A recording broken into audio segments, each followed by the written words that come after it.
SIR শুনানি ঘিরে উত্তেজনা, দিকে দিকে তৃণমূলের তাণ্ডব। বিজেপির দাবি সবই করাচ্ছেন মমতা ব্যানার্জি।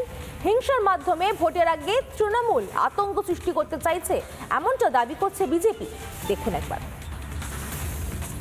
যদি ইলেকশনের আগে এই অবস্থা হয় তাহলে ইলেকশন কি রকম করে হবে?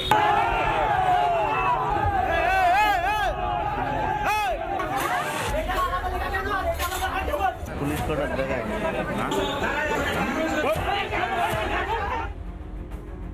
ইলেকশন কমিশন তো ঠুটু জগন্নাথ হয়ে বসলে বাংলাতে ভোট হবে না। ইলেকশন কমিশনের ভূমিকা সঠিক নেই।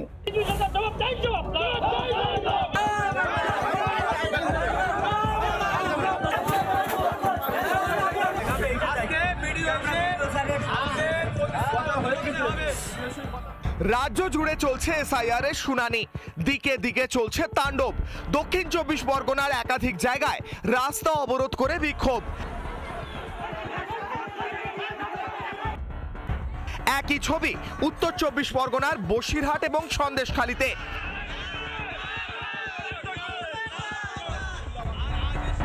দুর্গাপুরে তৃণমূলের হাতে আক্রান্ত হন বিজেপির বিএলএ2।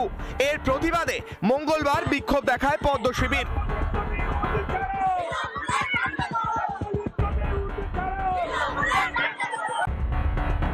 হুগলির পোলবায় তৃণমূলের বিক্ষোভ, স্বচ্ছ ভোটার তালিকা চাওয়ায় বিজেপি কর্মীদের শাস্তির দাবি শাসক দলের। তো তৃণমূল কংগ্রেস করাচ্ছেন, মমতা ব্যানার্জি করাচ্ছেন, অভিষেক ব্যানার্জি করাচ্ছেন। আপনারা যা চেয়েছিলেন গতকাল সুপ্রিম কোর্ট তার আদেশ দিয়ে দিলেন, তাহলে এরপরেও অভিষেক ব্যানার্জি, মমতা ব্যানার্জি জায়গায় জায়গায় অশান্তি হচ্ছে কেন? কেন আগুন জ্বলছে?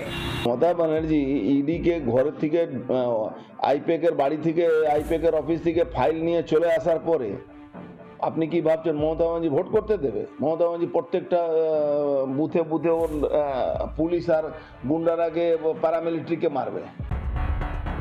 ভোটের সময় হিংসা তৃণমূলের বাংলার চেনা ছবি। ভোটার তালিকা তৈরিতেও এখন তাণ্ডব করছে তৃণমূল। এভাবে কি ভোটের আগে আতঙ্ক সৃষ্টি করতে চান মমতা ব্যানার্জি? ভয় দেখিয়ে কি জয় করা যাবে? রিপাবলিক বাংলা। নানা ধরনের কন্টেন্ট দেখার জন্য লাইক করুন, শেয়ার করুন আমাদের ফেসবুক পেজ, সাবস্ক্রাইব করুন আমাদের ইউটিউব চ্যানেল।